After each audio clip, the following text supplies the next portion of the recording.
Hello guys, good morning. Ihatid ko si Yani sa train guys. Bababa na kami. 6:30 ng umaga dito.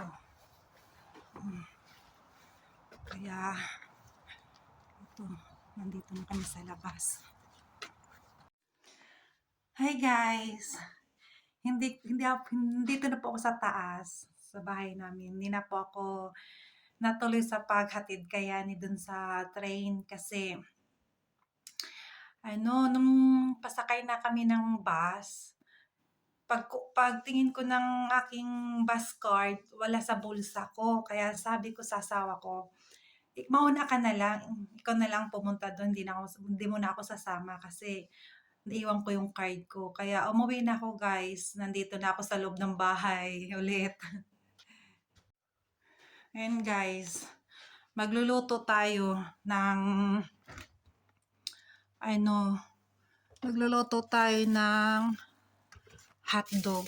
Kasi binigyan tayo ni nanay kahapon ng hotdog. Pumunta ako sa Asian store.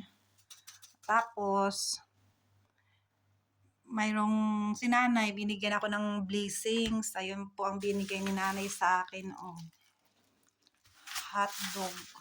At saka tocino chicken. Ayan. Napakabait ni nanay.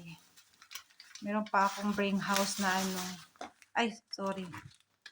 Ayan, nahulog yung isang hotdog.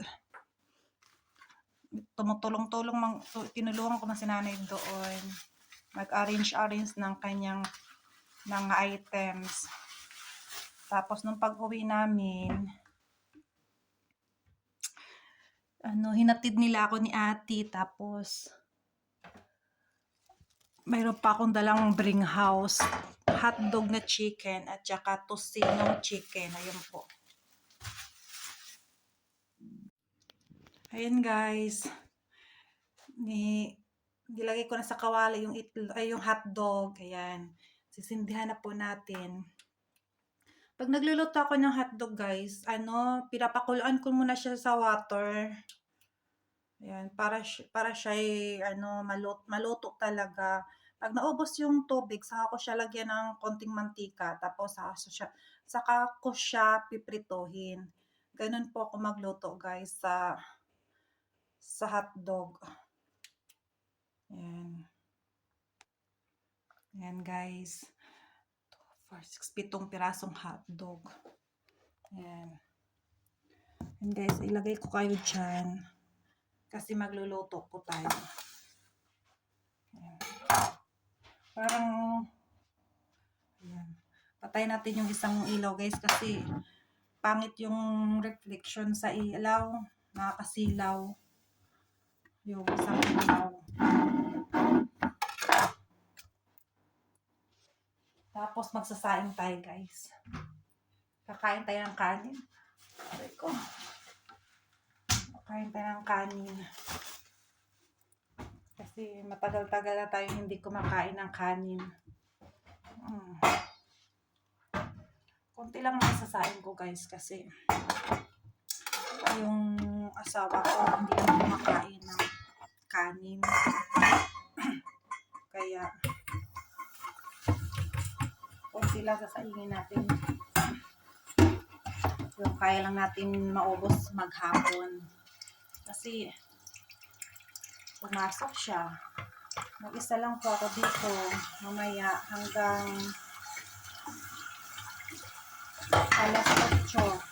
7:30 to 8 yung pasok niya, 8 ng gabi. Darating siya mga 9. Kaya tamang-tama. Tapos na akong maghapunan bago siya darating.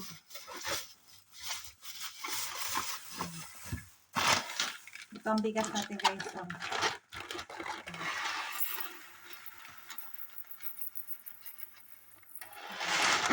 Mahal sa kasi itong bigas na ito guys, kaya kailangan natin dagdagan ng tubig. Pag nagsaing tayo. Dagdagan natin ng tubig.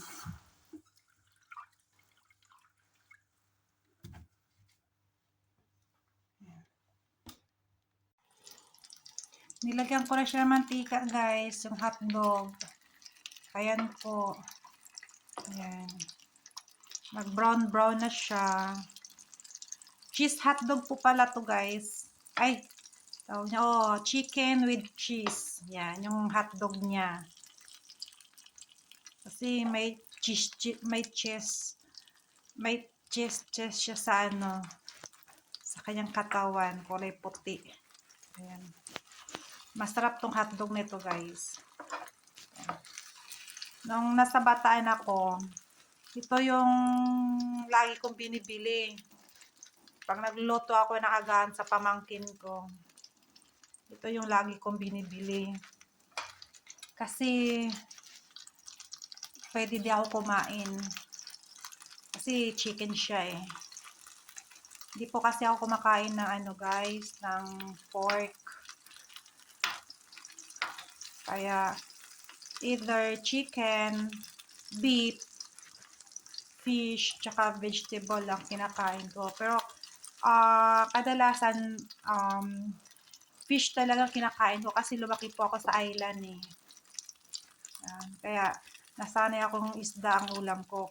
Kahit araw-arawin mo pa ulamin ng isda, okay lang sa akin guys.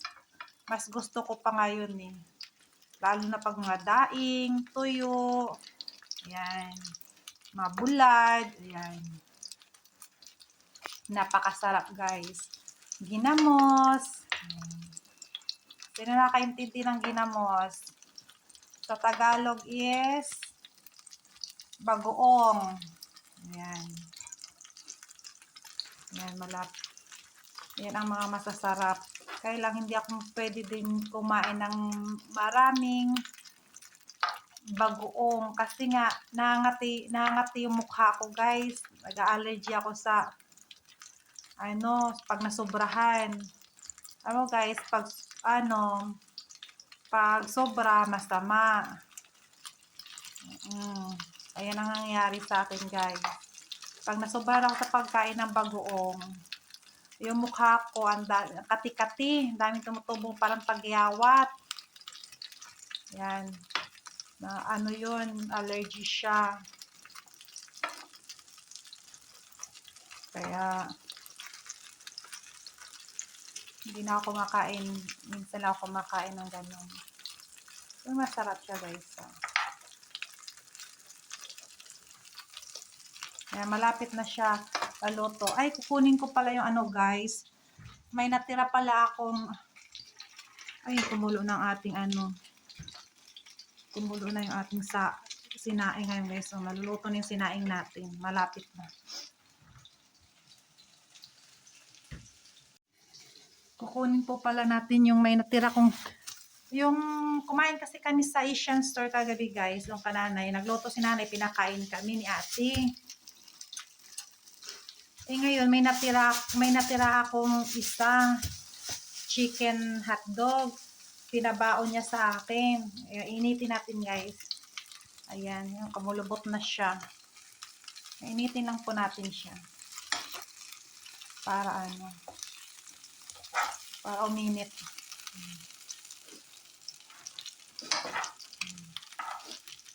Ayan. Yung sinaing natin, ayan. Paluto na din sinaing natin. Ayan.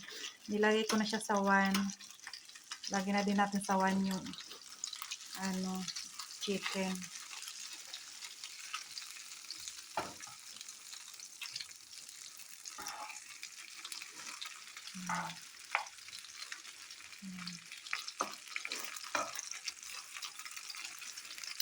So, hindi ko maubos kaya lalagay ko sa ref to, tapos bukas iulam ko ulit.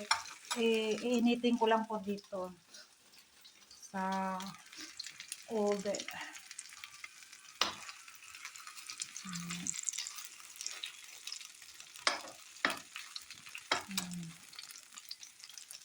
Guys, luto na yung aking hotdog. Guys, kain na tayo.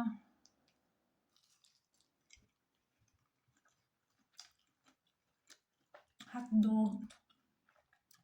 Kamatis with alamang.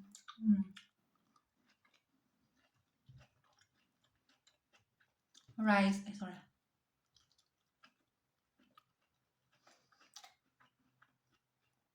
Ang sarap talaga ng alamang, guys. Nilalagyan ng kamatis.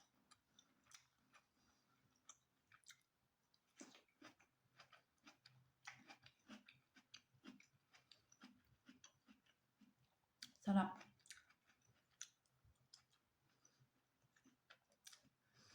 Kahit ito lang ulam ko, guys, sulit na. Kaya lang, guys, baka napapansin nyo, guys, ito, yung dito, tsaka ito, matagyawat, dito sa gilid ko, sa bandang baba, guys. So, pansin nyo na may tagyawat sa bandang baba, guys, ng baba, bibig. Ano po yan, guys, dahil sa alamang. Pag nasobrahan kasi ako sa pagkain ng alamang, guys, or bagoong, ano yun, lumalabas sila, guys, nangangati siya, makati. Kaya ito, guys, meron akong ganito. Ang dami. Konti na nga lang, guys, kasi tinigilan ko siya sa pagkain. Ngayon, kumain ulit ako, guys. Ayan, kasi hindi ko mapigilan, guys, eh. Masarap kasi. Tapos ito naman, guys, ito, napapansin nyo, mayroong sugat dyan. Kasi nung last month, guys, medyo mainit kasi last month, guys, eh. Parang init na init ako, guys. Ang ginawa ko, guys, naligo ako. Naligo po ako ng malamig. Nung pagkaligo ko ng malamig, kinabukasan, hala, ano siya, guys, may tumubo na ditong bilog-bilog na may kasamang tubig. Yun. Kaya ito yung, guys, so pinapatuyo ko. Kahit sa Pilipinas ako, guys, pag sobrang init, tapos biglang lamig, ganon, lumalabas talaga siya. Yung parang bilog-bilog na may tubig, hindi ko lang po alam kung anong pangalan po nun.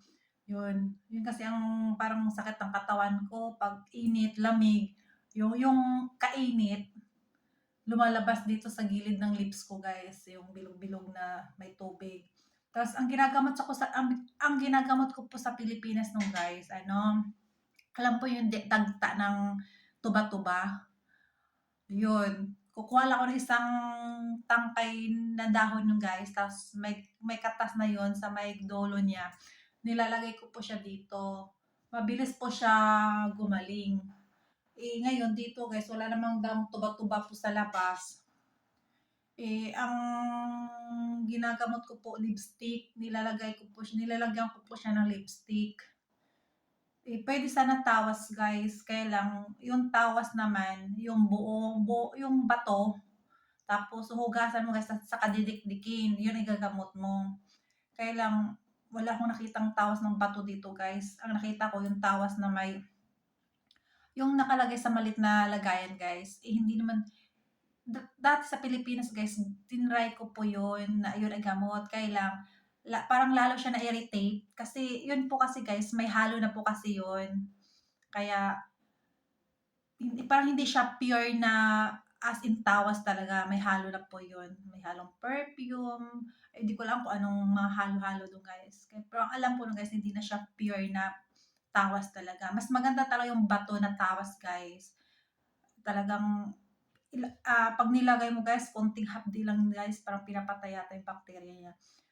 Konting hapdi-hapdi lang, tapos maya wala na, guys, parang natutuyot na to, guys, yung sugat na ito, yan. Kaya kung nagtataka po kayo bakit meron akong sugat dito, tsaka kulay pula, lipstick po yan, guys, nilalagyan ko siya ng lipstick para matuyo yung sugat, para hindi na siya magtutubig, kasi nagtutubig po siya, guys, kumunti na nga siya, guys, dati, nung nakarang araw, ano po yan, malaki po yan. Ngayon, natuyot na po siya. Sa kalagay ko ng lipstick. Ayan, guys. Kain po tayo, guys. Hanggang dito na lang ako, guys. Bye-bye.